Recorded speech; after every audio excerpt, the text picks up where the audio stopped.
um aviso que amanhã o culto começará às 18 horas, né? Amanhã, domingo, o sistema do culto de amanhã será igual ao sistema de hoje, né? O seminário faz parte do seminário ainda de dons espirituais, mas começará às 18 horas. Então os irmãos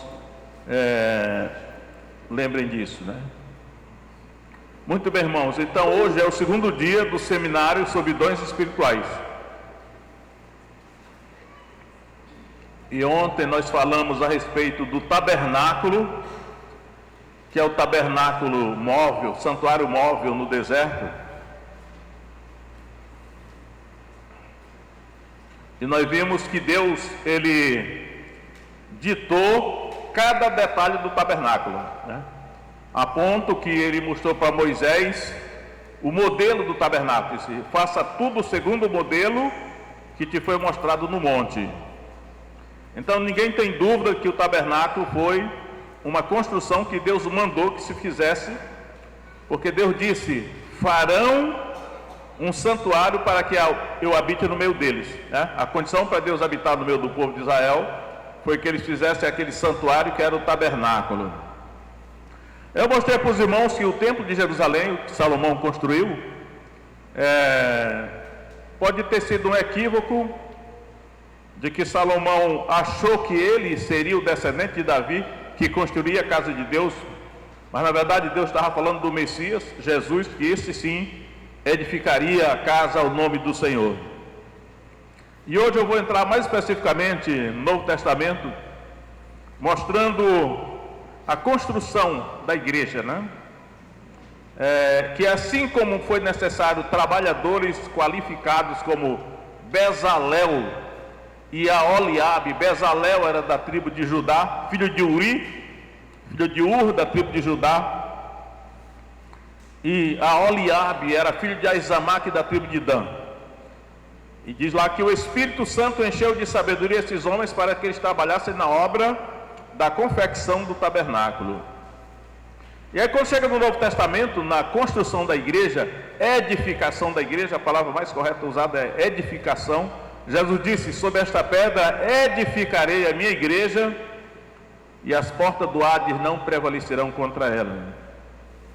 Então nós iremos agora entrar no Novo Testamento para ver a construção da igreja, que são usadas várias figuras, não somente a figura de uma construção, mas hoje eu acredito que eu vou me ater mais à figura de um corpo, que está realmente especificado no Novo Testamento. São várias figuras que o Novo Testamento usa para descrever a edificação da igreja, a edificação da casa de Deus, uma casa espiritual, um templo espiritual, onde cada crente é um sacerdote espiritual, e que cada crente é um trabalhador dessa construção. Ou seja, todos nós aqui somos responsáveis por essa construção. Cada um recebeu de Deus, o Espírito Santo, uma capacidade semelhante a Bezalel e a Aholiabe, lá no Antigo Testamento, para construir o tabernáculo. Então vamos começar essa nossa palestra mostrando como o corpo humano é representado no Novo Testamento como sendo um tabernáculo. O nosso corpo humano é um tabernáculo. Quando o Novo Testamento usa a palavra tabernáculo, ele está aludindo ao tabernáculo de Moisés, lá do Antigo Testamento. Segunda carta de Pedro, capítulo 1. Segunda carta de Pedro, capítulo 1, verso 13. Então, primeira epístola de Pedro 1:13, que diz o seguinte: e tenho por justo, enquanto estiver neste tabernáculo, olha a palavra tabernáculo aí, irmãos, enquanto estiver neste tabernáculo, despertar-vos com admoestações. Então Pedro está falando do corpo dele, né? Enquanto eu estiver neste tabernáculo, ou seja, o corpo físico, o nosso corpo é um tabernáculo. E a comparação é com o tabernáculo de Moisés lá no deserto. Aí ele diz aí, sabendo que brevemente hei de deixar este meu tabernáculo, ou seja, o meu corpo, né? A palavra que é o meu corpo, como também nosso Senhor Jesus Cristo já me tem revelado. Então, irmãos, esses dois versículos da segunda carta de Pedro está mostrando que quando Pedro fala de tabernáculo, ele está se referindo ao seu corpo. Ele diz, olha, o corpo humano é um tabernáculo. Assim como o tabernáculo de Moisés lá do deserto era um santuário onde Deus habitaria, só que era um santuário móvel. Por isso que ele era uma figura do corpo humano, que o corpo humano também é um santuário móvel. O corpo humano é um tabernáculo, uma casa onde o espírito do ser humano mora e se locomove aqui na terra com ele, né? Então, essa é a primeira ideia sobre o corpo humano como um tabernáculo. O outro texto está em 2 Coríntios, capítulo 5. 2 Coríntios, capítulo 5.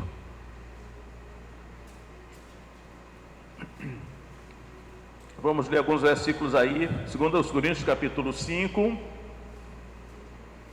onde o apóstolo Paulo diz o seguinte: porque sabemos que se a nossa casa terrestre deste tabernáculo, novamente, lá era o apóstolo Pedro, aqui agora é o apóstolo Paulo, e ele também está usando a palavra tabernáculo, se referindo ao corpo humano. Soma, o corpo é soma. Porque sabemos que se a nossa casa terrestre deste tabernáculo se desfizer, temos de Deus um edifício, uma casa não feita por mãos, eterna nos céus. Por isso também gememos, desejando ser revestidos da nossa habitação, que é do céu. Se todavia, estando vestidos, não formos achados nus. Porque também nós, os que estamos neste tabernáculo, olha só, novamente ele falando de tabernáculo, se referindo ao nosso corpo físico, corpo humano, né? Gememos carregados, não porque queremos ser despidos, mas revestidos, para que o mortal seja absorvido pela vida. Ou seja, irmãos, Paulo também está dizendo que este nosso corpo humano aqui, físico, né, mortal, frágil, corpo da nossa humilhação, ele é um tabernáculo. Mas Paulo está dizendo aqui que, mesmo que esse nosso corpo humano aqui pereça, seja destruído, nós temos da parte de Deus um edifício. Então ele compara aqui o nosso corpo humano como uma casa. Ele diz, esse nosso corpo humano aqui é uma casa, mas nós temos da parte de Deus um edifício, não feito por mãos humanas, uma casa eterna nos céus, que aí está se referindo ao corpo glorificado, o corpo da ressurreição, que será um corpo imortal, semelhante ao corpo com que Jesus ressuscitou, e também igualzinho ao corpo dos anjos. Os anjos têm um corpo, é corpo espiritual. 1 Coríntios capítulo 15 diz isso, é um corpo espiritual, não é igual a esse, é um corpo imortal. Então, mas o que eu quero chamar a atenção dos irmãos é para o fato de que, nesse texto também, o apóstolo Paulo se refere ao corpo humano como um tabernáculo. E a comparação é com aquele tabernáculo lá do deserto, o santuário móvel que Moisés, sob a ordem de Deus, ele construiu. E ainda para consolidar mais essa ideia de que o nosso corpo é um tabernáculo, um santuário móvel, 1 Coríntios 3,16, que já é um texto muito usado aqui, eu uso muito esse texto porque é muito importante. 1 Coríntios 3,16, o apóstolo Paulo também diz aí: não sabeis vós que sois templo de Deus? Agora, quando ele fala aqui, observe que ele não fala aqui em tabernáculo, agora ele está falando templo. E pode ser mesmo que quando ele está falando em templo aqui, ele pode estar se referindo ao templo de Jerusalém que Salomão construiu, porque agora é templo, é um santuário fixo.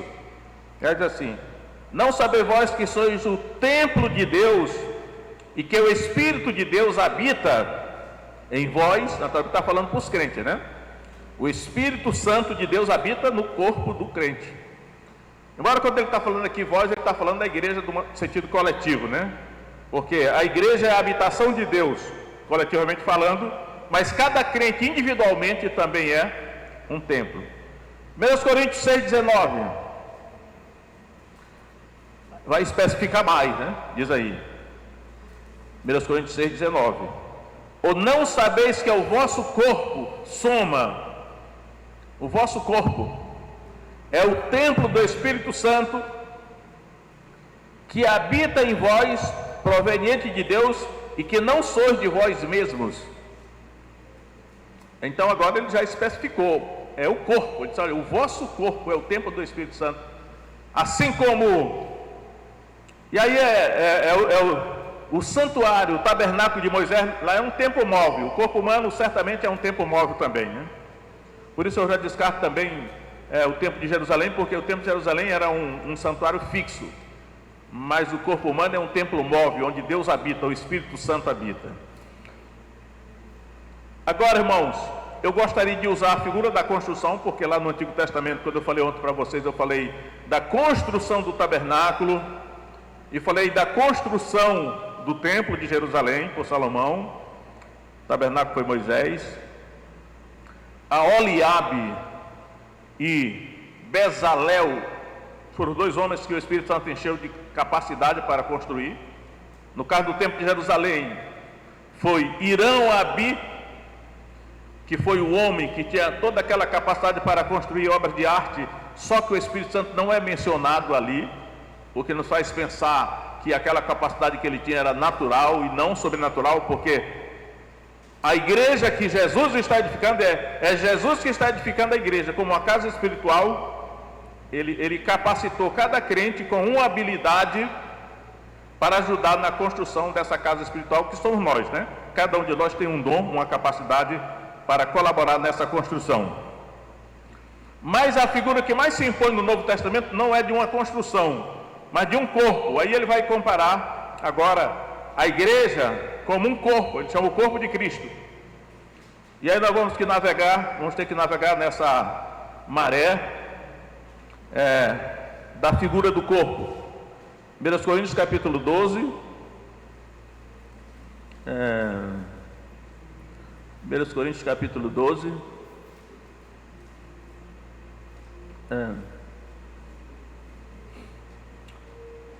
Coríntios capítulo 12, verso 12. Vamos ver algumas coisas aí, nessa comparação que o apóstolo Paulo está fazendo agora, da igreja como um corpo. Ele diz, é o corpo de Cristo, é um corpo espiritual, naturalmente, né? Verso 12, 1 Coríntios 12, 12. Porque assim como o corpo é um, e tem muitos membros, e todos os membros, sendo muitos, são um só corpo, assim é Cristo também.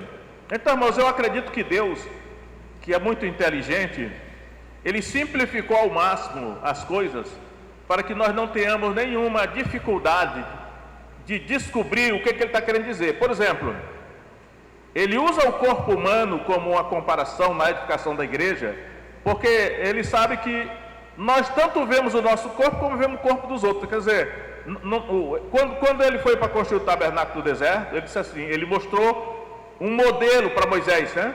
Faça-se tudo conforme um modelo que foi mostrado no monte. Mostrou o modelo para Moisés. E agora, na construção da igreja, Ele está usando o corpo como uma comparação. Quer dizer, todos nós estamos vendo o modelo da igreja, que é um corpo, né? O nosso corpo, cada membro do nosso corpo é uma representação do que realmente constitui a igreja, porque a igreja é o corpo de Cristo. Só que a igreja é invisível, esse corpo é invisível, só é visível o nosso corpo. Mas nós não sabemos se todo mundo que está aqui pertence ao corpo de Cristo. Só o mundo espiritual vê, né? Mas Deus, ele simplificou, mostrando o corpo humano como modelo do que é realmente o corpo espiritual invisível de Cristo.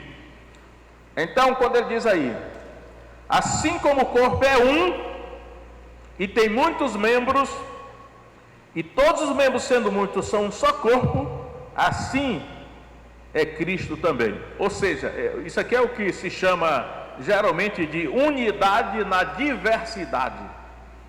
Durante essa lição que o apóstolo Paulo vai dar aqui, ele vai dizer assim: há um só corpo. Nós temos um corpo, todos nós temos um corpo, só que esse corpo tem muitos membros. Ou seja, a unidade na diversidade, porque é um corpo, que é uma unidade, e essa unidade é importante por toda a Bíblia. A doutrina da unidade da igreja, ela é ensinada, mas há uma diversidade de membros, né? De membros desse corpo. Então, unidade na diversidade. Tem até a palavra universidade que deve derivar daí, né? Agora, o verso 13, 1 Coríntios 12, 13, irmãos. Veja só, muito importante esse versículo aí, para tirar algumas dúvidas, né, que alguns possam ter. Diz aí, 12, verso 13, pois todos nós fomos batizados em um Espírito. Olha só, batizados em um Espírito. Aqui ele está falando do batismo no Espírito Santo, né? Porque fomos batizados em um Espírito. Não é o batismo nas águas que ele está falando do batismo no Espírito Santo. Formando um corpo, quer judeus, quer gregos, quer escravos, quer livres, e todos temos bebido de um Espírito. Então, o que ele está dizendo aqui é da maior importância, porque ele está dizendo o seguinte: olha, o que nos coloca no corpo de Cristo e nos faz ser participantes desse corpo não é o batismo nas águas, mas o batismo no Espírito Santo. Ele está aí, todos nós fomos batizados em um Espírito, formando um só corpo. Então, é só quando nós somos batizados no Espírito Santo que nós nos tornamos parte do corpo de Cristo, porque o corpo de Cristo é um corpo espiritual, e é o batismo no Espírito Santo que nos coloca como parte desse corpo. E aí ele usa tanto a figura do batismo, que o batismo significa imersão, né? O batismo nas águas é apenas uma figura, porque você é imerso na água, né? Você é imerso na água, a água lhe envolve, você pode nem beber daquela água, mas a água lhe envolve. Ele está dizendo, nós fomos batizados no Espírito Santo porque nós fomos mergulhados na totalidade do Espírito Santo que nos envolveu. E ele diz assim, e a todos nós foi dado beber de um só Espírito. Aí já usa a figura de que o Espírito também está dentro de nós, porque nós podemos ser batizados nas águas e podemos beber a água, mas são duas coisas diferentes. Uma coisa é você ser envolto na água, imersão, e a outra é você beber a água. Ele usa duas figuras para o nosso relacionamento com o Espírito Santo. Todos nós fomos batizados no mesmo Espírito, e a todos nós foi dado beber de um só Espírito, ou seja, o Espírito dentro de nós e o Espírito nos envolvendo, né? Mas o que eu quero destacar aqui de importante é, o que nos torna membros do corpo de Cristo é o batismo no Espírito Santo. Embora eu pessoalmente tenha o maior zelo pela doutrina do batismo nas águas, que é da maior importância, mas nesse caso aqui o texto está mostrando que o que nos torna membro do corpo de Cristo é o batismo no Espírito Santo, não o batismo nas águas. Embora o batismo nas águas seja importante, decisivo, porque Jesus disse, quem crê e for batizado será salvo, né? Mas não é o assunto do batismo hoje que eu quero tocar. Vamos seguir nesse texto sobre os dons do Espírito Santo. E aí, irmãos, ele vai começar a falar dos diversos membros do nosso corpo, né, para a gente entender como é que é mesmo o corpo espiritual, a igreja, como sendo formada por um corpo. Verso 15: se o pé disser, porque não sou mão, não sou do corpo, não será por isso do corpo? Aí já usa aqui o pé e a mão, né?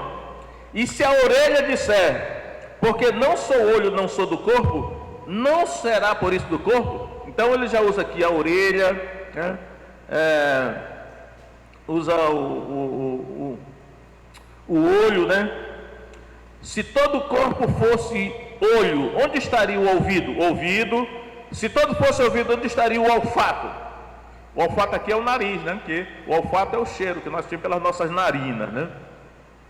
Então ele vai citando os diversos membros do nosso corpo físico, para que nós possamos entender como é que o corpo espiritual, que é a igreja, é formado também. Então, vamos caminhando aí, né? Deixa aqui eu dar um toque aqui no notebook, que onde eu estou.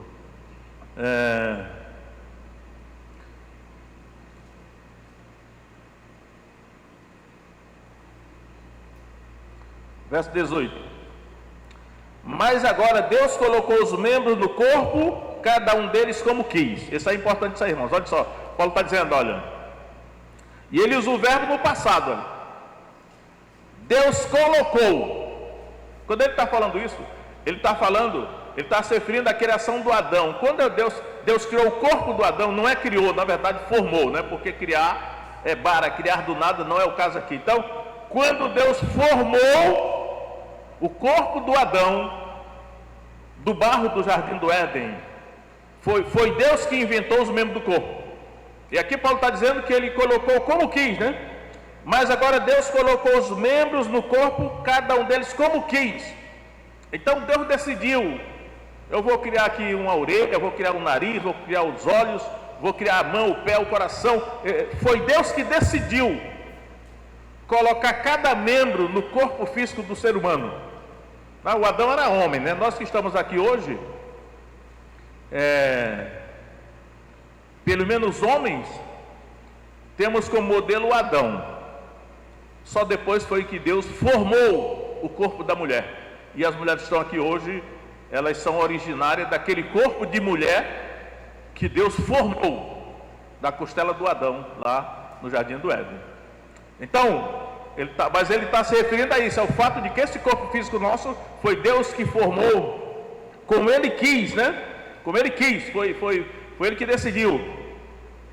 Mas aí, se nós recuarmos um pouco aqui, em 1 Coríntios 12, 11, vai dizer o seguinte, olha: mas um só e o mesmo Espírito opera todas estas coisas, repartindo particularmente a cada um como quer. Agora, esse verso 11 aqui, não está mais se referindo ao corpo físico do ser humano, está se referindo à igreja. Ele está se referindo assim, olha, cada dom espiritual que o Espírito Santo dá para cada crente, é o equivalente a cada membro do corpo físico do ser humano. Ele está dizendo aqui, e o Espírito Santo reparte. Aí a palavra que ele usa aqui é reparte, repartindo a cada um como ele quer. Ou seja, o Espírito Santo discricionariamente, por vontade própria, ele distribui os dons como ele quer. Agora está falando do corpo da igreja, os dons espirituais, né? Então, aí nós temos que pensar o seguinte: peraí, eu não tenho o dom que eu quero, eu tenho o dom que o Espírito Santo me dá. O Espírito Santo decide, ele vai distribuir os dons como ele quer, né? E quando quer, o verbo agora está no presente, ele distribui como quer, porque ele continua distribuindo dons para a igreja, para os crentes, né? E aí, por exemplo, eu poderia querer ter o dom de cantar, né? Mas eu gostaria de ter o dom de cantar, mas o Espírito Santo não, você vai ter tal dom, né? Então nós temos que ser muito honestos, muito sinceros, para nós não querermos pensar que nós temos um dom que na verdade o Espírito Santo não deu. Então nós falamos, não, olha, eu realmente gostaria de ter o dom tal, mas o Espírito Santo, o dom que ele me deu foi esse. Eu percebo, por exemplo, lá na frente eu vou falar isso aqui, mas já vou dar um toque. Muita gente quer ter o dom para pregar aqui no púlpito, só que o Espírito Santo não deu para todo mundo o dom para pregar aqui no púlpito. Então, se o Espírito Santo não deu o dom, a pessoa tem que se conformar, né, e fazer aquilo para qual o Espírito Santo a capacitou, deu o dom para ela, né, que pode ser uma outra coisa, porque a pessoa só será feliz se ela exercitar o dom conforme o Espírito Santo lhe deu, como ele quis, né, ou como ele quer. Ele distribui como quer, porque ele continua distribuindo esses dons. Então, novamente no verso 21, Paulo continua enumerando alguns dons. Ele vai dizer: o olho não pode dizer à mão, não tenho necessidade de ti. O olho e a mão, ele já cita. Nem da cabeça aos pés, não tenho necessidade de vós. A cabeça e os pés são membros do corpo físico. E aí ele vai falar uma coisa aqui, irmãos, que a gente tem que meditar. Olha só, verso 22. Antes, os membros do corpo que parecem ser mais fracos são necessários. Então, dizem que o Lula só tem 9 dedos, né? Ele perdeu um dedo. Todo mundo já viu isso, né? Eu pergunto, mas esse dedo mindinho aqui que ele perdeu, ele diz ali na linguagem, os membros que parecem ser mais fracos são necessários. Eu pergunto a vocês, será que em algum momento o Lula sente falta desse dedinho dele aqui? É possível que sim, porque tudo que Deus colocou no nosso corpo é necessário para alguma coisa, ainda que não seja tão importante assim, mas é necessário, né? Não que a pessoa vá morrer. Agora, se ele perdesse a cabeça, ou se perdesse um braço, seria pior, né? Ou se perdesse uma perna, ou um olho, ou qualquer outra coisa. Quer dizer, ele está dizendo aqui que existem dons mais importantes do que os outros, porque existem membros do corpo mais importantes do que os outros. Só que existem membros com honra e o outro com não tanta honra. Vamos ler aqui para ver o que ele está querendo dizer mesmo. Verso 22, né? Antes, os membros do corpo que parecem ser os mais fracos, parecem ser os mais fracos, são necessários. Ou seja, você aqui na igreja, né? O irmão aqui na igreja, que pode se sentir muito fraquinho, né? Eu não sei fazer nada, eu não tenho capacidade de nada, mas você é necessário na igreja, senão Deus não teria colocado aqui. Alguma coisa você vai contribuir para a edificação do corpo de Cristo, que é a igreja, né? Então, para ninguém se sentir assim, um ninguém, né? Aí ele vai dizer aí, e os que reputamos serem menos honrosos no corpo, a esses honramos muito mais, e aos que em nós são menos decorosos, damos muito mais honra, porque os que em nós são mais nobres, existem dons mais nobres. Por quê? Porque existem membros do nosso corpo que são mais nobres. Eu pergunto aí a vocês, diga aí um membro do nosso corpo que é muito nobre. Eu diria para vocês, os olhos. Olha, os nossos olhos são nobres. Quantas pessoas não têm os olhos tão bonitos, né? Que você olha assim, rapaz, aquela pessoa tem os olhos tão bonitos, né? Tanto é que a pessoa, às vezes, até mesmo os muçulmanos, eles colocam uma burca nas mulheres, colocam o chador, que é um véu, mas pelo menos no chador os olhos ficam aparecendo. E só os olhos já dão uma sedução muito grande, porque são nobres, né, os olhos. É claro que a gente pode botar um óculos escuro para também ninguém ver os nossos olhos, né? Mas eu pergunto a vocês, e as suas partes íntimas, que você usa até papel higiênico, você sai expondo ela por aí? Ele está dizendo aqui, olha, são membros do nosso corpo, foi Deus que colocou. Ou você acha que não foi Deus que colocou aquelas partes mais desonrosas do nosso corpo? Foi Ele que colocou. Eu fico pensando, anjo vai ao banheiro? Eu acho que não, mas nós vamos, né? E quando dá uma dor de barriga, foi Deus que fez isso? Deus colocou essas coisas mais humilhantes, né? Por isso que esse corpo é chamado da nossa humilhação. Só que nós, essas partes assim, menos honrosas, nós cobrimos, né? Cobrimos, e colocamos as roupas, as coisas, cobrimos tudo, porque são menos honrosos. Mas a gente não cobre o nariz, tem pessoa que tem um nariz tão bonito, né? Os olhos, a boca, essas coisas exibe, né? As pessoas que têm uns olhos bonitos, eu sempre digo, a minha sogra tinha os olhos azuis. Ela era descendente de português, né? Aí eu brincando com a minha mulher, porque assim, olha, a minha sogra, quando eu andava com ela lá por Manaus, ela chegava no lugar e fazia assim, olhando para cima assim.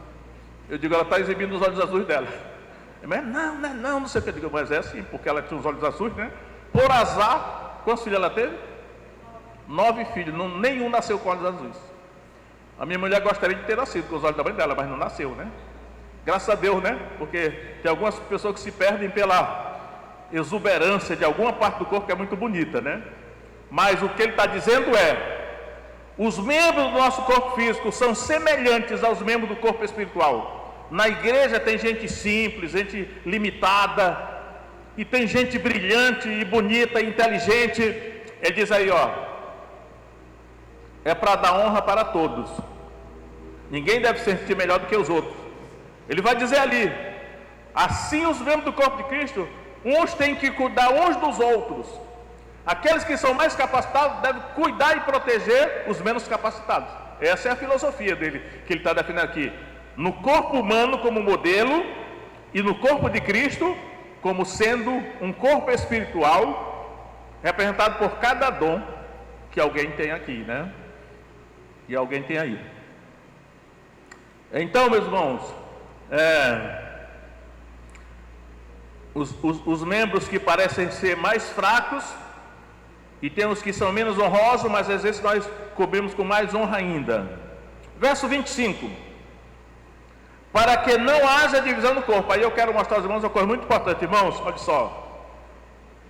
É muito importante para nós aqui. Eu sou bem realista com os irmãos, porque eu também não sou hipócrita nem demagogo, né?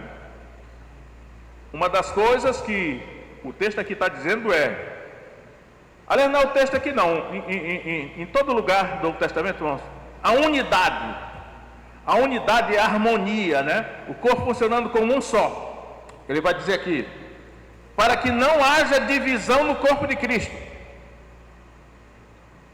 para que não haja divisão no corpo, mas antes tenham os membros igual cuidado uns dos outros, para que não haja divisão. Aí eu pergunto aqui, aí eu vou ser bem direto com os irmãos, tem divisão aqui na nossa igreja?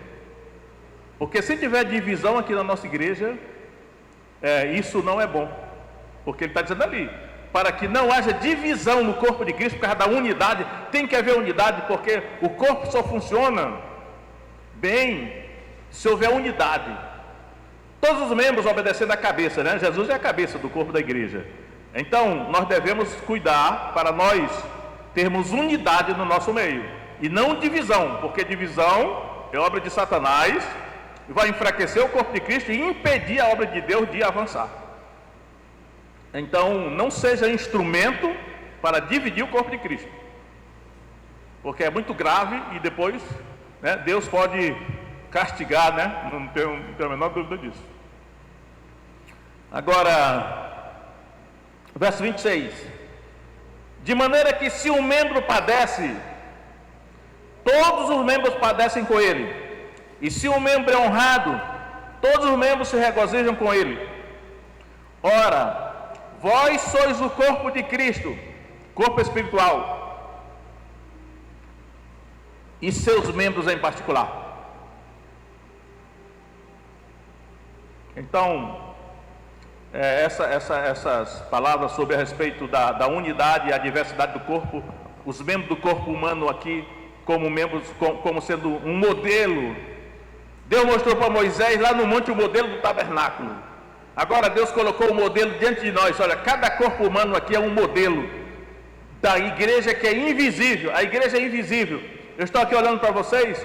Eu não sei aqui quem é membro do corpo de Cristo. Eu não sei. Mas ele sabe, né? Que é um membro invisível, espiritual, formando um corpo. Eu não sei, mas Deus sabe, né? E nós vamos lutar para ser essa pessoa aí. Agora, irmãos, eu quero agora especificar os dons, porque um dia desse eu perguntei aqui quem sabia qual era o dom que tinha, umas 2 pessoas levantaram a mão. Então eu percebi que a maior parte da igreja não sabe qual é o seu dom. E se não sabe qual é o seu dom, isso é mal para a própria pessoa, porque se ela não exercitar o dom que Deus deu para ela, vai ser prejuízo para ela, e vai ser prejuízo para a igreja, porque a igreja não vai contar com o dom que essa pessoa recebeu de Deus, que o dom vai ficar inativo, adormecido, né? E Deus quer que todos saibam qual é o seu dom, e cada um participe da construção do corpo da igreja através do seu dom. Então vamos lá, agora eu vou entrar direto nos dons. 1 Coríntios 12:8. O primeiro dom que ele menciona aí é a palavra da sabedoria. Eu vou passar assim, sem comentar muito cada um desses dons, irmão, sabe por quê? Porque se eu fosse comentar muito aqui, só um dom desse aí, eu passaria 1 hora comentando o que é um desses dons. Então, olha só o primeiro dom que ele menciona aí. A palavra da sabedoria. O que é a palavra da sabedoria? A palavra da sabedoria, ela tem a ver, eu vejo assim Salomão, né? Se você for lá ver Deus deu a Salomão sabedoria e muitíssimo entendimento. É Sofia. Então, por causa da sabedoria que Deus deu para Salomão, ele escreveu 3.000 provérbios e 1.005 cânticos. Ele discorreu sobre toda a escreveu, do ponto de vista do mundo, ele era um filósofo, porque ele escreveu sobre os peixes do mar, sobre os animais da terra, sobre os arbustos que cresciam na parede. Ele escreveu sobre tudo, né? Então, a sabedoria, a palavra, olha que ele fala a palavra, ele não diz a sabedoria, a palavra da sabedoria. Então, é o falar com sabedoria, mas eu acredito que essa sabedoria é uma sabedoria de Deus, né? Porque 1 Coríntios capítulo 1, o apóstolo Paulo vai falar que existe a sabedoria do mundo, e ele está se referindo aos filósofos gregos. Enquanto os judeus buscam sinais e os gregos buscam sabedoria, nós pregamos a Cristo crucificado, que é escândalo para os judeus e loucura para os gregos. Então, a sabedoria que ele está falando, a palavra da sabedoria, é uma sabedoria divina. Pode ter o conhecimento das coisas do mundo, da sabedoria do mundo, mas é uma sabedoria da parte de Deus. E é a palavra, e é manifestada pela palavra. Então, seguro, isso é um dom. Aí vem outro dom, o segundo dom que ele fala, a palavra do conhecimento, né? Logo que é a palavra da sabedoria, a palavra do conhecimento. O conhecimento é gnosco, o gnosticismo, né? Essa palavra é essa daí. Então, conhecimento, eu me lembro de Oséias 4:6. O meu povo está destruído, está sendo destruído porque lhe falta conhecimento. Em 6:3 e 6 ele vai dizer: eu quero conhecimento de Deus e não sacrifício. Então, a palavra do conhecimento é um conhecimento sobrenatural, não só das coisas do mundo, mas das coisas de Deus, porque o mundo, tem pessoas no mundo que são assim. Eu fiquei emocionado ao ver assim, o conhecimento que algumas pessoas do mundo têm, inteligência superior, mas não tem conhecimento de Deus. Eu digo que essa pessoa não tem conhecimento de Deus nem das coisas de Deus, mas essa palavra do conhecimento envolve o conhecimento de Deus. E aí, isso aqui envolve, é um dom, né? Mas depende muito da pessoa também buscar, né? O último versículo da segunda carta de Pedro diz assim: antes crescei na graça e no conhecimento de nosso Senhor Jesus Cristo. Então, mas é um dom espiritual, né? A palavra da sabedoria, a palavra do conhecimento, elas são muito parecidas, porque às vezes sabedoria e conhecimento se associam, né? Um versículo que há muitos anos eu memorizei, que eu gosto sempre de lembrar, é Jeremias 3,15, que Deus fala assim: eu vos darei pastores segundo o meu coração, que vos apacentarão com conhecimento e com inteligência. Essa é a época agora, né, que Deus prometeu lá para o povo de Israel, no meio daquela apostasia da liderança religiosa de Israel, na apostasia, mas ele disse: eu vos darei pastores que vos apacentarão com conhecimento e com inteligência. Sempre é da parte de Deus, porque é um dom do Espírito Santo. Isso aí. Agora, fé. O terceiro dom que é revelado aí é fé. Aí eu digo, a fé é um dom, está dizendo que é um dom. Só que é o seguinte: existem vários tipos de fé. Todos precisam ter fé para ser salvo, né? A salvação é pela fé. Ou você crê em Jesus e você teve fé, então. Agora, existem pessoas que recebem da parte de Deus ou do Espírito Santo, que distribui como quer, um dom específico de fé. Essa pessoa tem fé mais do que os outros. Elas têm uma fé extraordinária. E falando de fé, se você ver Hebreus capítulo 11, tem dois tipos de fé em Hebreus capítulo 11. A primeira parte do capítulo 11 de Hebreus, ela fala de fé para conquistar grandes vitórias, né? Você conquista, e geralmente essa é a fé que às vezes a única fé que é enfatizada na igreja é essa. Eu lembro do pastor Davi Gomes, que ele construiu no centro do Rio de Janeiro um edifício chamado Edifício da Fé, que ele era um homem de fé. Ele edificou um monumento, um edifício da fé no centro do Rio de Janeiro. Foi um eminente pastor batista. Ele criou um ministério chamado Escola Bíblica do Ar, e ele escreveu um livro sobre isso, né? E tem muitos homens de fé, como George Miller. George Miller que criou um orfanato em Bristol, na Inglaterra, que o pastor Davi Gomes escreveu um livro chamado 50 mil orações respondidas na vida de George Miller. E aí eu já narrei alguns fatos, que era um homem de fé. Então, isso não adianta você dizer assim, eu vou fazer mesmo que o George Miller, eu mesmo não posso fazer isso. Por quê? Porque é um dom. Quem tem essa fé para transportar montanhas, como o texto diz lá depois, é um dom. Nem todo mundo tem esse dom de fé. Está dizendo que é um dom. Se você tiver essa fé, então use. O quarto dom de curar. Aí está mostrando aqui. Será que qualquer crente pode curar, orar para alguém ser curado? Pode. Qualquer crente pode orar para alguém ser curado. Agora, vai ser curado? Não sei. Porque aí depende de uma série de fatores, né? Mas o certo é que ele está dizendo ali que tem dons de curar. Que tem pessoas que receberam esse dom de curar, está no plural, né? Porque dizem que para cada tipo de doença tem um tipo de dom, né? É dom de curar. Então, o certo é que vai ter gente que vai ter dom de curar. Você só sabe se você tem esse dom se você começar a orar pelos enfermos. Então, comece a orar pelos enfermos. Se você tiver esse dom, os enfermos vão ser curados. Mas todo crente pode orar pelos enfermos para serem curados. Se Deus vai responder ou não, é outra história, né? Quinto dom, operação de milagres. Ó, irmãos, existe um dom chamado operação de milagres. Geralmente esse dom é chamado de sinais e maravilhas, né? Ou sinais e prodígios. Eu lembro que o Dr. Peter Wagner escreveu um livro chamado... Como é que é, meu Deus? Ele escreveu esse livro. Primeiro, o título que ele deu ao livro foi Cuidado, aí vem os pentecostais. Aí depois ele reescreveu o livro, mudou o título, ele colocou assim: Por que crescem os pentecostais? E aí ele mostrou que o crescimento fenomenal do pentecostalismo na América Latina se devia em grande parte a sinais e prodígios. Sinais e prodígios. Então, tem gente na igreja a quem Deus vai dar o dom de sinais e prodígios. Ali está só milagres, né? Só que esse dom é um dom apostólico. Eu vou dizer para vocês, Moisés tinha esse dom. Quando Deus mandou ele para o Egito, e ele foi lá e fez sinais e maravilhas, sinais e prodígios, milagres. Moisés era um apóstolo, porque apóstolo, eu vou falar mais na frente, mas apóstolo é alguém que é enviado por Deus. E geralmente quando Deus envia alguém, ele dá sinais e prodígios para atestar que foi Deus que enviou. Moisés era assim, Jesus era assim, os apóstolos de Jesus eram todos assim, todos eles faziam sinais e maravilhas.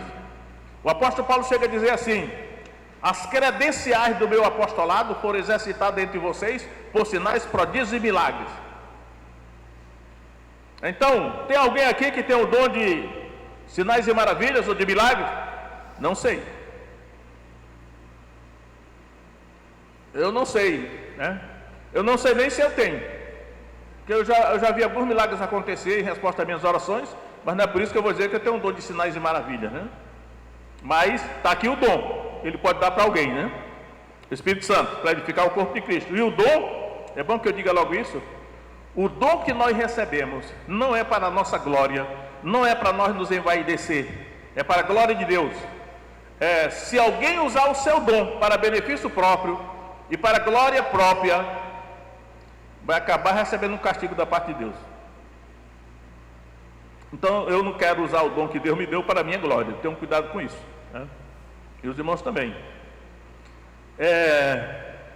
O sexto dom, profecia. Olha só aí. Profecia, aqui só diz assim: profecia. Observe que ele não falou profeta, ele falou profecia. Que existe um dom chamado dom de profecia. Eu acho interessante porque eu vivo estudando, e eu lembro que o Caio Fábio escreveu um livro sobre dons espirituais, o Dr. Peter Wagner escreveu um livro sobre dons espirituais também, e a Valnice Milhomes, quando veio da África, Moçambique, ela escreveu vários livros também. Ela estava cheia do Espírito quando ela veio da África. E aí eu não sei por que cargas d'água começaram a falar no dom de conhecimento. Eu recebi uma palavra de conhecimento. Eu acho que houve um equívoco, eu nunca concordei com isso. Digo, meu irmão, esse dom aí não é palavra de conhecimento. A palavra de conhecimento é outra coisa, é aquisição de conhecimento sobrenatural, é um dom do Espírito Santo, mas o dom que eles chamam de palavra de conhecimento é o dom de profecia. Profecia, o que é profecia? É você receber um conhecimento de maneira sobrenatural da parte de Deus. Então, você recebe uma revelação sobrenatural instantânea. Você olha para uma pessoa ali, e aí de repente o Espírito Santo desnuda a pessoa diante de você e a vida dela toda também. É claro que essa pessoa, ela não faz isso quando ela quer, porque a profecia é um dom e a iniciativa da revelação é de Deus. Quando Deus quer, Ele abre e revela. Quando Ele não quer, Ele fecha. Então, o profeta não profetiza quando quer, mas quando o Espírito Santo move. Mas o dom de profecia é assim: para eu adquirir conhecimento, eu tenho que estudar muito. Mas a pessoa que tem o dom de profecia, tem várias maneiras. Ela vê um quadro, ela tem uma visão. Só que é o seguinte, o dom que eu tenho é o dom de sonhador de sonhos. Lá em Deuteronômio, o Moisés diz assim: se entre vós se levantar profeta ou sonhador de sonhos. E aí eu fico sempre, peraí, Senhor, profeta e sonhador de sonhos é a mesma coisa? Talvez seja, porque quando eu olho para mim mesmo, eu percebo que o meu dom é semelhante ao dom do profeta Daniel, embora eu não vou me comparar nem em santidade com o profeta Daniel. Daniel era muito santo, eu não sou tão santo quanto ele. Agora, Daniel recebia todas as suas revelações em sonhos, e Jesus disse que ele era profeta, o profeta Daniel. Então, uma das maneiras de Deus revelar de maneira sobrenatural para o profeta é em sonhos, mas quem tem um dom de profecia, ela pode receber da parte de Deus uma revelação assim instantânea, ou pode receber um quadro, uma visão. Eu já tive poucas visões, mas apareceu assim um quadro rapidamente na minha mente assim e depois sumiu. Então, irmãos, aí só que é o seguinte, não, depois eu vou falar sobre isso, mas só para citar o que é o dom de profecia, que o Espírito Santo está para alguém, nem todos têm esse dom. Aí o que mais aqui? Profecia, discernimento de espíritos. Sobre essa questão do discernimento de espírito, eu quero ler na primeira carta do apóstolo João. Olha, irmão, na primeira carta do apóstolo João 4:1, capítulo 4, primeira carta de João, verso 1, diz aqui, ó: amados, não creais em todo o espírito, mas provai se os espíritos são de Deus, porque já muitos falsos profetas se têm levantado no mundo. Olha, irmãos, discernimento de espírito. Discernimento do espírito é um dom sobrenatural que o Espírito dá para alguns. E aí, quando alguém está fazendo alguma coisa dizendo que é Deus, a pessoa olha para ela percebe que não é Deus. Isso aí, às vezes é um demônio, às vezes é malandragem da pessoa, que tem pessoas que malandramente usa a simulação de algum dom sobrenatural para manipular os outros, né? Então, o dom de discernimento do espírito revela qual o espírito que está atuando por trás daquela pessoa. E é um dom muito necessário, porque onde há o dom de discernimento do espírito, as pessoas não são enganadas, né? E a pessoa olha assim e diz: olha, eu estou sentindo que o espírito que está movendo essa pessoa não é o Espírito de Deus. Eu tinha até usado um texto que é Jeremias 28, onde Jeremias ele confronta o falso profeta, que Jeremias disse assim: o cativeiro vai durar 70 anos na Babilônia. Esse falso profeta disse: não, o cativeiro só vai durar 2 anos. Aí Jeremias disse: tá bom, já que Deus revelou isso para você, eu vou embora. Quando Jeremias chegou no meio do pátio, Deus revelou para Jeremias: vai lá e volta e diz para ele. Aí Jeremias voltou e disse: o Senhor me disse que você está profetizando falsamente em nome do Senhor. O cativeiro vai durar 70 anos. E os vasos que foram levados do templo de Jerusalém para a Babilônia não vão voltar para lá agora, só depois de 70 anos. Tu vai morrer porque você profetizou mentira em nome do Senhor. Irmão, 2 meses depois, o falso profeta Hananias morreu. Então, em todas as épocas, vai se levantar gente que não teme a Deus, porque que vai simular receber revelação de Deus para manipular os irmãos. E às vezes eu digo, a igreja de hoje, especialmente a igreja brasileira, é uma igreja imatura que facilmente é enganada. Os escritores dizem assim, não é só no Brasil não, no Ocidente de maneira quase geral, diz assim, olha, o cristianismo do Ocidente tem 5 quilômetros de extensão e 1 centímetro de profundidade. Facilmente é enganado. Mas o dom de discernimento de espírito revela qual é o espírito que está por trás da ação de alguém. Aí vem variedade de línguas. Irmãos, o nome do dom é variedade de línguas, está lá no texto. Variedade de línguas. Línguas é glossa, por isso que é chamado de glossolalia. Eu sei que o movimento pentecostal ele entrou muito nessa área e tem muita terminologia como língua estranha, né? Língua estranha, mas quando eu estudava esses assuntos do ponto de vista da apologética, os autores diziam assim, a palavra estranha não está no original, está em itálico, porque significa que no texto grego é glossa, significa falar línguas só. Agora, o nome do dom é variedade de línguas. E aí, só para encurtar a história, que eu não vou pregar especificamente sobre isso agora, mas significa que a pessoa vai falar numa outra língua que ela não estudou. Então, por exemplo, já houve casos que a pessoa começou a falar em chinês, sendo que tem estudado, né? Ou então falar em italiano, ou em inglês, ou em árabe, ou em hebraico. O dom de língua. Então, porque eu sei que há uma controvérsia muito grande sobre... E existe língua dos anjos? Né? Porque Paulo usou uma figura nesse sentido aí. Eu acredito que ele usou num sentido apologético, retórico, né? Mas o certo é, o nome do dom é variedade de línguas. Ou seja, no dia de Pentecostes, cerca de 15 ou 16 nações que estavam ali representadas, ouviram os apóstolos falando na própria língua que eles haviam nascido. Então, na simplicidade é isso. A pessoa vai falar numa língua que ela nunca estudou, que ela não conhece, mas ela vai falar e quem souber aquela língua vai entender, embora a própria pessoa que está falando não entenda, né? Alguém aí? Não vou falar isso aqui agora não. Variedade de línguas. Interpretação de línguas. Olha, tem o dom de interpretação de línguas, né? A pessoa fala numa língua estrangeira, dialetos, e aí a outra pessoa recebe o dom de interpretação.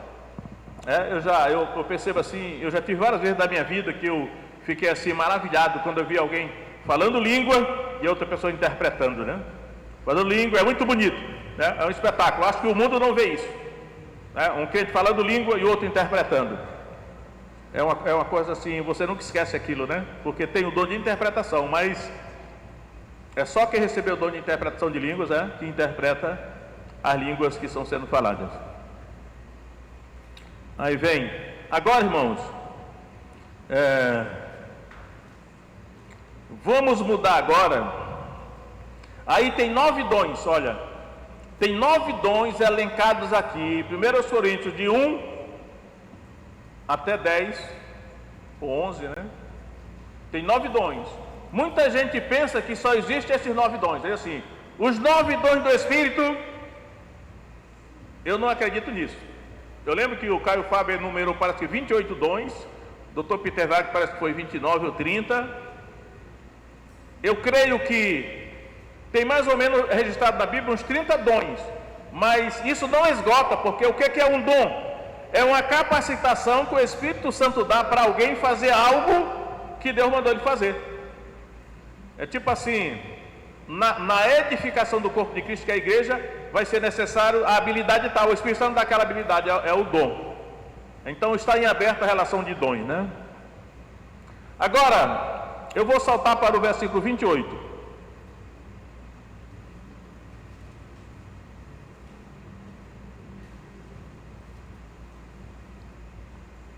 Verso 28, primeira carta aos Coríntios. Olha como é que diz, o verso 28 tem outra relação de dons, embora repete alguns daqueles do começo, né? Mas é interessante, olha o que ele diz aí. E a uns pôs Deus na igreja, primeiramente, apóstolos. E nós já sabemos que aqui existem dons que são dons de liderança, ou seja, pessoas a quem Deus colocou para liderar o povo de Deus. Então eu disse lá, um dos dons é de apóstolo. Só que eu quero simplificar dizendo o seguinte, a palavra apóstolo, a palavra grega apostoléu, significa simplesmente enviar. O que é um apóstolo? Alguém que foi enviado, só isso. Ah, mas os 12 apóstolos de Jesus, olha, os 12 apóstolos de Jesus, eles eram discípulos especiais. O fato deles terem sido chamados de apóstolos é porque Jesus os enviaria. Assim como o Pai me enviou ao mundo, eu também vos envio. Jesus disse sobre os 12. Então eles eram chamados de apóstolos porque foram enviados por Jesus. Mas apóstolo significa que eles foram enviados, é só isso. Mas eles eram discípulos especiais, fundamento da igreja. E aí a função de discípulos espirituais é irrepetível. Só aqueles 12 foram os fundamentos da igreja, assim como os 12 patriarcas, filhos de Jacó, foram o fundamento da nação de Israel. Simples assim, né? Então, em primeiro lugar, ele diz lá, só que ele diz assim, em primeiro lugar ele colocou apóstolo, em segundo lugar profetas. Observe que ele já tinha falado do dom de profecia, e agora ele não está falando do dom de profecia, ele está falando de uma pessoa, profetas. É profeta de ministério, não é só ter o dom, é ter o ministério semelhante ao dos profetas do Antigo Testamento, né? E eu acredito, deixa eu falar o próximo dom, não, o terceiro dom ali é mestres. Em primeiro lugar apóstolo, em segundo lugar profeta, em terceiro lugar mestres. Algumas traduções estão doutor.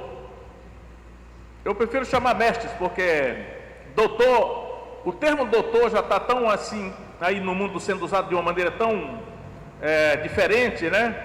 Que eu acho que dá uma pompa muito grande chamar alguém de doutor. Porque a pessoa pode se envaidecer, né? Advogado é chamado de doutor, né? Um médico é chamado de doutor. Nos Estados Unidos a palavra médico é doutor. Mas eu acho que chamar alguém de doutor pode até envaidecer a pessoa. Então esse título doutor já ficou assim muito pomposo. Mas eu acredito que está mais de acordo com o Espírito do Novo Testamento de mestre. É a palavra didáscalos, didática, mestre. E aí durante muito tempo eu pensei assim, o apóstolo é superior ao profeta e o profeta é superior ao mestre. Mas hoje eu já não penso mais assim. Quando ele disse em primeiro lugar apóstolo, em segundo lugar profeta, terceiro mestre, eu creio que aqui tem uma progressão sobre o ministério que Jesus nomeou. É assim, olha. Por que em primeiro lugar ele nomeou apóstolo? Porque o apóstolo é o cara que vai ser enviado, então ele foi enviado. Quando ele chegar lá naquela terra, a obra missionária, para onde ele foi enviado, Campos Pioneiros, ele vai ser profeta, porque ele vai ser a boca de Deus. Nesse caso aqui, profeta é sinônimo de evangelista, que vai estar no outro texto. E ainda também é sinônimo de querikis, pregador. Pregador é a pessoa que prega o querigma. O querigma é a mensagem evangelística, né? Querikis, pregador. Então, para mim, o profeta aí, o evangelista e o pregador querikis são sinônimos. É a pessoa que foi enviada por Deus, chega naquela terra estrangeira, ela vai pregar, é a boca de Deus, porque ela é profeta, a boca de Deus, Navi. Ela é evangelista porque ela vai pregar o evangelho. Ela é pregador porque ela vai pregar uma mensagem para chamar o povo ao arrependimento para vir para a igreja. E aí, em terceiro lugar, quando o evangelista ganhou, as pessoas estão reunidas aqui, aí entra o mestre para ensinar para aquele povo a palavra de Deus. E aí é um longo ministério, anos e anos ali para alimentar aquele povo, ensinar aquele povo, doutrinar aquele povo. E depois o apóstolo Paulo vai dizer 2 vezes nas suas cartas de Timóteo, vai dizer assim: eu sou pregador, querikis, apóstolo e mestre dos gentios. Ou seja, a obra missionária que ele realizou foi completa. Ele foi enviado, apóstolo, pregou a mensagem evangelística, o pessoal se converteu, e ele passou a ensinar, mestre. A obra completa é isso aí. Agora, apóstolo, profeta, mestres. Aí ele repete milagres, no verso 28. Ele repete milagres, ele já tinha falado em milagres na primeira relação de dons. Dons de curar ele já tinha falado também. Aí socorros, agora entrou o dom chamado de socorros. Irmãos, alguém tem o dom aqui de socorro? O que significa? Na verdade, irmãos, a gente não sabe muito bem o que é isso, porque ele dá o nome, mas a gente tem que descobrir o significado. O que é que esse negócio faz? Quem tem o dom de socorro? Irmão, não sei o que é, mas quem tem o dom de socorro é para socorrer os outros, socorrer quem está em dificuldade. Então, tem algum crente que diz que é muito bom que haja os irmãos que têm um dom de socorro, para socorrer, né? Tem um crente em apuro, seja em que área for. Quem tem o dom de socorro tem um largo coração, que ela vai lá para ajudar, para socorrer. É o dom de socorro. É mais ou menos isso aí. Eu não vou me alongar muito, mas se alguém tiver esse dom, né, procure ajudar a gente que está precisando de ajuda. Está cheio de gente aí. Primeiramente, os domésticos da fé, né? Procura a gente da igreja, irmãos em Cristo, que está precisando de ajuda, então ajuda. Exerce o dom de socorro. Talvez entre aí até ajudar assim com alimentação, está passando fome, com roupa que está passando frio e coisa desse tipo, né? Socorro, para socorrer alguém.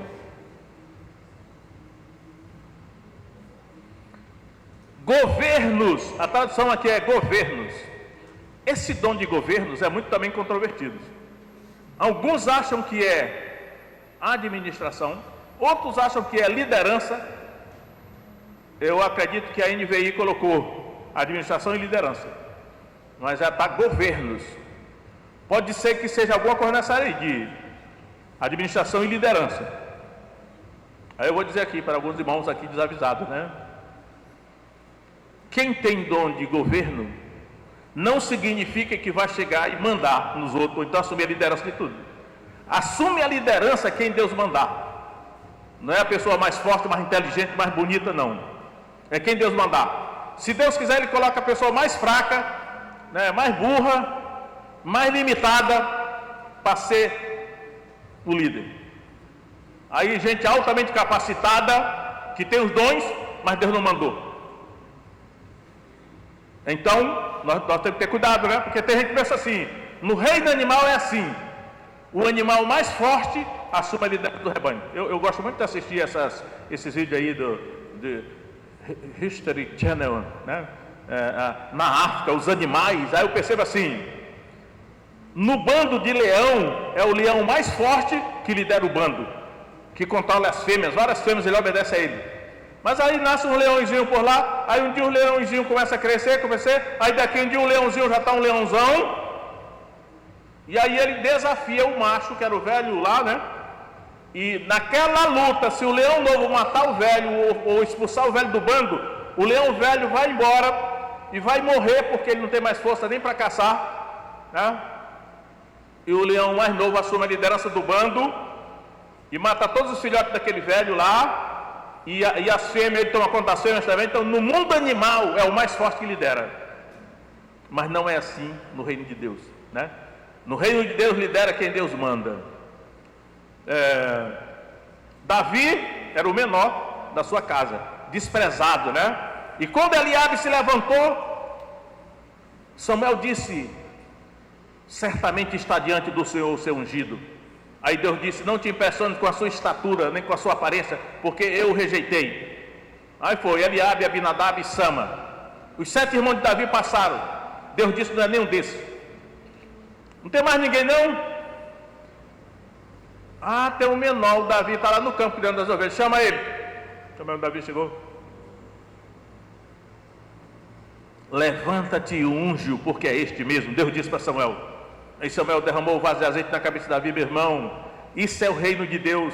Não assume a liderança, não assume o governo da igreja. Quem quer, o mais forte, fica lutando para tomar na marra, é quem Deus manda. E quem Deus manda não precisa fazer nada, pode ficar sentado lá no seu lugar, porque Davi estava no dele lá cuidando do rebanho. Aí Deus diz: vai lá e assume. Por isso que esse dom de governo é perigoso, né? No mundo é assim, né? Na política é o Lula, é o Bolsonaro que é o mais forte, não sei o quê, mas lá é o mundo, aqui é o reino de Deus, né? O Espírito Santo capacita. Governos. Ele repete variedade de línguas, interpretação de línguas ele repete. Agora deixa eu ver qual é a outra aqui. Aqui. Irmãos, já estou terminando, ó. Eu vou terminar rapidamente aqui. Mas diz assim, rapaz, sabe uma coisa? Também, para eu falar assim, rapidamente demais, vai ser irreverente. Vou parar aqui. Está com 1 hora que eu estou falando, vou parar. Amanhã, se for o caso, eu continuo, então eu já prego outra mensagem, mas vamos parar por aqui, né? Vamos ficar em pé?